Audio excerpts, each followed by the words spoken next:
Well, we've got the last final anyone in the world expected.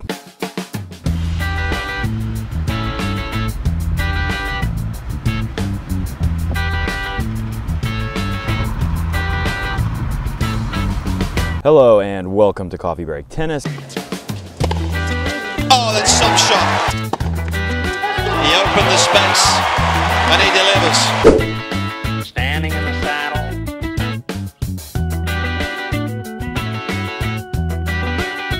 Man is born.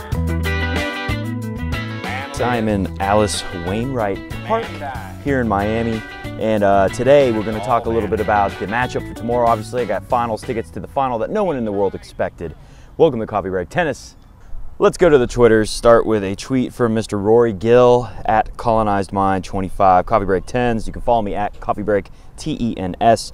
So this is painful, but if we had got Federer Zverev semifinal, which is what I thought when I bought that ticket. I thought I'm going to see Sasha, although I wasn't 100% sure in him. I was very sure in Federer. I thought I would see that match, and he's saying, knowing what Fed played like in Miami, knowing what Sasha played like is basically what Rory's getting at here. Would Sasha have beat our beloved Fed in that semifinal? Anyways, I don't know. That's a tough question to put out there. Obviously, I think Roger was a little down when we found him. He had, it's unfortunate Kokkinakis was so hot because he was able to take advantage of Roger being a little, in a down period where in between tournaments, a little upset about the loss maybe, and maybe a little tired from running around going to Chicago, all that stuff. So I don't know. I think he would use the Miami surface to his advantage. By the time he got to Zverev, maybe would have been heated up, had the game flowing a lot better. And poor Busta. Again, I am in a public place with a bunch of people enjoying their lovely evening, so I don't want to yell Busta's name out. Yeah, Busta got boosted. But Laura B tweeted out a bright side to Busta. I like Busta's great big nose. In fact, funny thing is, I've tried modeling my own nose after Busta, and I think if I keep working hard at it, maybe one day I'll get it to grow there. It's growing nose. Every day gets a little bit bigger. That's a good result for Busta. Busta and the Boostaholics out there should be happy. Maybe we'll get another shot at Boostapalooza at the French Open.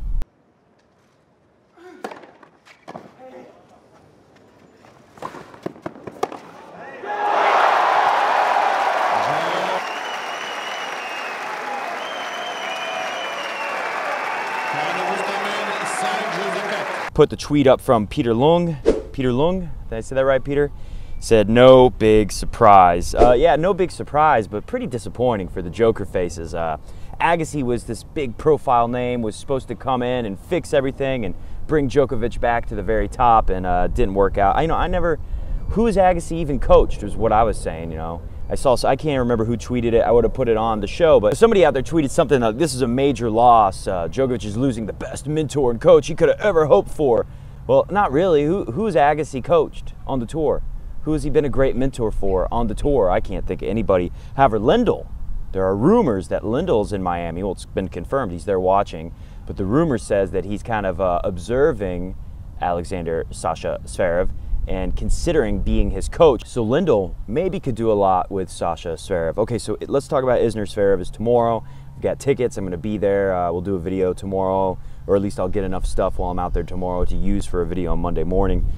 Let's talk a little bit about some of the highlights I saw. I was lucky to write down my match notes while I was watching on my phone at the match.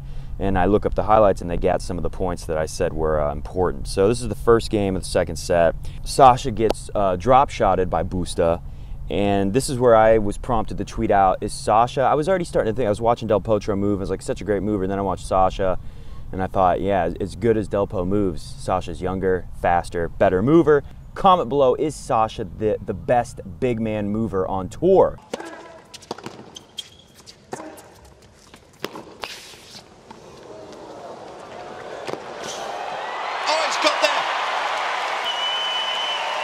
Here's another point I thought stood out, just showing how well he can play defense. He can move so well despite the size and play great defense. And then he's got the offensive weapons. He's got the great serve. He's got the incredible backhand. The forehand is the only weakness, but there's plenty of time. He's only, what is he, 20 years old now? He's got time to work on that forehand. Check out this point.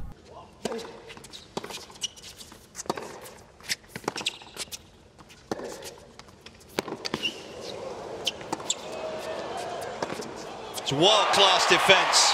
So you heard it there. Even I wrote down in my match notes, amazing movement, amazing defense, and this guy says world-class defense. It's not Robbie Koenig, the other tennis TV commentator. He's really good. Comment below. I can't think of his name. He's very good though. Sorry.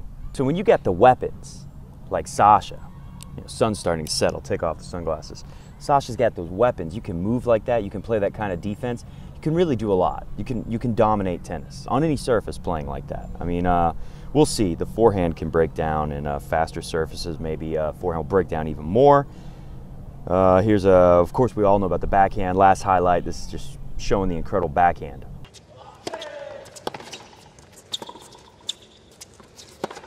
Yeah. So these are two players who, very different places, but one thing they share in common is that they both had a really rough start to this year. No one is expecting Isner to take over. I remember saying at the beginning of the year, I thought that Isner was going to kind of have like a last hurrah, really go for it this year because he knows he's not going to have many more chances to win tournaments. I guess we could say he's doing that now. I predicted it a little too early, but he's doing it now in Miami. Sasha, on the other hand, everyone thought he was going to start taking over, thought he was a player who wasn't going to allow someone like Federer to keep winning. Don't let the old guys win anymore, a lot of people thought. So now's his chance to show that he's still on that track. He won Masters last year. Can he do it this year? I think he's got a good shot, but Isner's playing very well. Let's take a look at a couple highlights from Isner's match, who's doing a great job of getting into the net and using his volley. His volley's looking very good.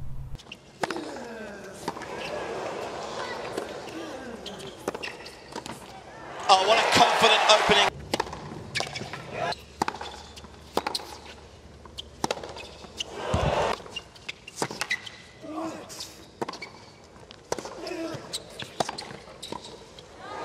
What a sensational end. So when you look at the stats, 13 aces on one double for Isner. Isner's definitely serving unbelievably. 10 aces on two doubles for Sasha, so very close. So where are we going to find the difference? I'd say the Isner forehand would give him the edge. Isner forehand a little better than the Zverev forehand. So Isner's got 64% first serve in versus 68, so a little better there for Sasha. Sasha winning a little more on first serve, but about 20% more on the second serve win percentage for Isner. So I don't know, is that going to be a factor? Isner is not going to play as good of a ground game as PCB, Pablo Carreno Booster. But Isner may bring a little more firepower. Isner's really going for it. He's playing very aggressive. He's really kind of, like I said at the beginning of the year, he's playing the way he needs to play to win tournaments because he knows he's running out of time. He's giant. He's older. He's getting tired. So luckily he's lost so much. He's pretty fresh coming into Miami.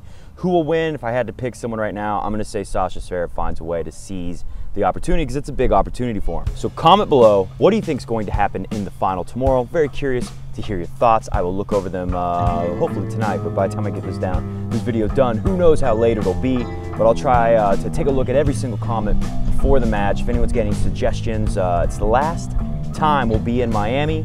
I'm gonna play the outro music. We're gonna get out of here. Let me show you one of my favorite sights from the 12 years I've come to Miami for this tennis tournament.